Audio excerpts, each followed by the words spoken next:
បាទជំរាបសួរបងប្អូនថ្ងៃនេះខ្ញុំសូមលើកយកនៅរឿងរ៉ាវមួយ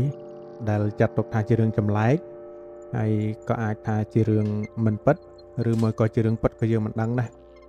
បាទព្រោះថារឿងនេះគឺខ្ញុំឮពីលោកពូម្នាក់ដែលរស់នៅក្នុងភូមិជាមួយខ្ញុំគាត់បានរៀបរាប់ប្រាប់កាលពីខ្ញុំនៅរឿងក្មេងៗប្រហែលជាក្នុងអាយុ14-15ឆ្នាំ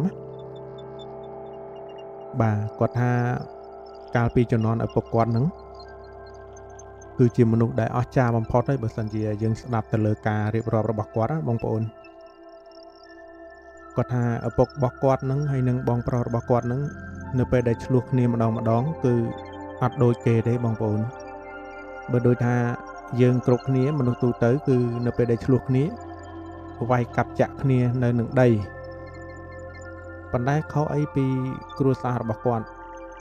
គាត់ថាឪពុករបស់គាត់និងបងប្រុសរបស់គាត់ហ្នឹងនៅពេលដែលឆ្លោះគ្នាម្ដងគឺទាញស្នាបាទបងប្អូនស្គាល់ស្នាទេបងប្អូនគឺថាគាត់ទាញស្នាបាញ់ឪពុករបស់គាត់ហ្នឹងជាអ្នកបាញ់បងប្រុសរបស់គាត់ហ្នឹងហើយបងប្រុសរបស់គាត់ហ្នឹងក៏មិនមែនជាមនុស្សធម្មតាដែរគាត់ថាគាត់នៅលោត2-3ជំហានបងប្អូនឡើងដល់ចុងជទាលកម្ពស់20-30ម៉ែត្របងប្អូនដើមឈើពីជំនាន់មុនធំៗគាត់ថានៅពេលដែលឪពុកគាត់បាញ់ទៅបងប្រុសរបស់គាត់ហ្នឹងផ្លុងពីដើមជទាលមួយទៅដើមឈើទាលមួយនៅចការបស់គាត់បាទហើយដើមឈើទាលមួយទៅមួយហ្នឹងចម្ងាយឃ្លាតគ្នាប្រហែលជា10ម៉ែត្រ20ម៉ែត្របងប្អូនគាត់ផ្លុងលោតបាទពីដើមឈើទាលមួយទៅដើមឈើទាលមួយហ្នឹងបាទលោតដូចជារឿងសុនអ៊ូខុងអញ្ចឹងបងប្អូនហើយគាត់ថាបាញ់អត់ត្រូវបងរបស់គាត់ទេហើយគាត់ថាទឹកដៃឪពុករបស់គាត់ហ្នឹងមិនធម្មតាដែរគាត់ថាកំបិតផ្គាក់យើងហ្នឹងយកទៅបុកបឈរចោល50ម៉ែត្រហើយឪពុករបស់គាត់បាញ់ពីចម្ងាយបាញ់ព្រួញស្នាហ្នឹងបងប្អូនដែលគេធ្វើពីក្លឹមទ្រាំងព្រួញហ្នឹងគេធ្វើពីក្លឹមទ្រាំង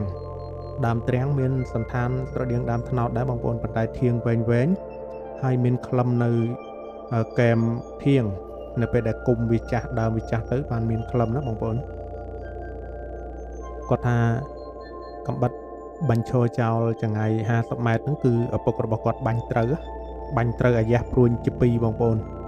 ហើយយើងសម័យមើលថាចុងព្រួញវាស្រួចបងប្អូន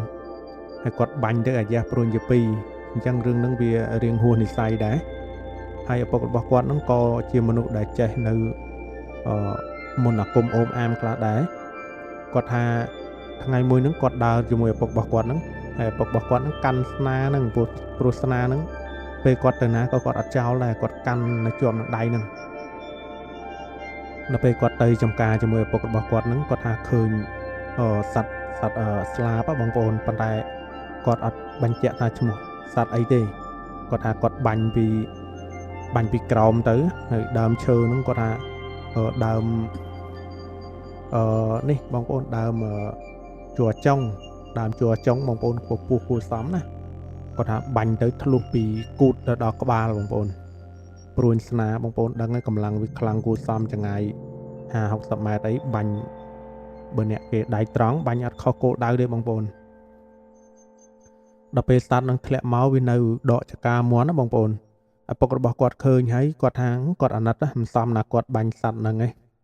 គាត់ក៏ដកព្រួញចេញប៉ុន្តែគាត់ថាដកហ្នឹងគឺកាច់កតុយព្រួញបងប្អូនគាត់ថាដកច្រាស់វាងាប់ហើយដករុញទៅមុខបន្ថែមអញ្ចឹងគាត់កាច់កតុយព្រួញព្រោះនៅកតុយព្រួញហ្នឹងគេមានដាក់ស្លាបបងប្អូនដើម្បីឲ្យព្រួញរត់ត្រង់ណាដល់ពេលដកព្រួញចេញរួចឪពុករបស់គាត់ហ្នឹងយកសត្វហ្នឹងមកដាក់ក្នុងកំបង់ដៃមានន័យថាដាក់សត្វនៅខាងក្នុងហើយយកដៃទាំងសងខាងក្តោបហើយសូត្រផ្លុំប្រឡែងវិញទៅពលាដៃវិញទៅសត្វនឹងហើរទៅប្រុយគាត់ថាឪពុកគាត់ប្រកែបងប្អូនហើយកំឡុងពេលដែលគាត់និយាយរឿងនឹងឲ្យខ្ញុំស្ដាប់នឹងមិនមែនមានតែខ្ញុំទេបងប្អូនក្មេងៗនៅក្នុងភូមិគឺចូលចិត្តឲ្យគាត់និយាយរឿងនឹងឲ្យស្ដាប់ហើយរឿងរបស់គាត់មានច្រើនបងប្អូនហើយគាត់ថានៅពេលដែលគាត់ដើរទៅដល់ចំការហ្នឹងគាត់ថាឃើញដានជើងមនុស្សទៅលួចបេះបន្លែផ្លែឈើរបស់គាត់ហ្នឹងអញ្ចឹងឪពុករបស់គាត់ថាឯងមកលួចបេះផ្លែឈើអញ ហើយស្មានរត់រួចឯងឪពុករបស់គាត់ហ្នឹងក៏ដើរទៅលើខ្ទមហ្នឹងយកអង្រុតបងប្អូនយកអង្រុតដែលគេទុករត់ត្រីហ្នឹងយកមកដល់មករត់មកក្រុងដានជើងចោលក្រុងដានជើងចោលហ្នឹងហើយសូត្រផ្លុំគាត់ថាមិនបាច់ទៅតាមរវាទេចាំថ្ងៃល្ងាចចាំទៅរវាឲ្យវាដើរឲ្យហេវឲ្យហត់សិនទៅគាត់ថាដើរតាណារួចទេចោលហ្នឹងមួយថ្ងៃហ្នឹងគឺនៅហ្នឹងហើយពួកគាត់ថាដានជើងថ្មីវាថាទៅលួចបេះពីព្រលឹមគាត់ទៅចោលចេញផុតបានគាត់ទៅដល់អីចឹងណាបងប្អូនរួចហើយគាត់ថានៅពេលដែលគាត់ធ្វើងាររួចចិត្តដល់ពេលល្ងាចដែលត្រឡប់មកផ្ទះវិញហ្នឹង